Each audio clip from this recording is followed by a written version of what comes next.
Covid पेक्षा 40 पटीने जास्त खतरनाक व्हायरस आहे हा.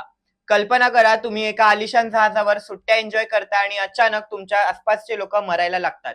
हा कोणत्याही सिनेमाचं कथानक नाही, तर सध्या समुद्रात घडणारं वास्तव आहे.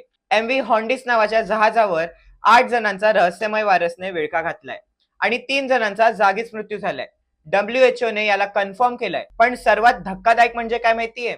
हा व्हायरस हवेतून नाही, तर तुमच्या घरातल्या एका साध्या प्राण्यामुळे पसरतोय.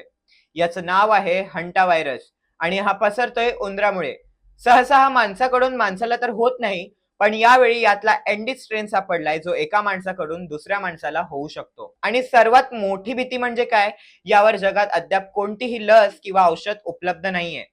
कोविडमध्ये मृत्यूचा दर 1% होता, पण हंटा व्हायरस मध्ये लागण झालेल्या 100 पैकी 40 लोक दगावतात. लक्षणं साधी आहेत: ताप, अंगदुखी, जुलाब. पण दुर्लक्ष केलं तर थेट किडनी आणि फुफ्फुसं निकामी होतात.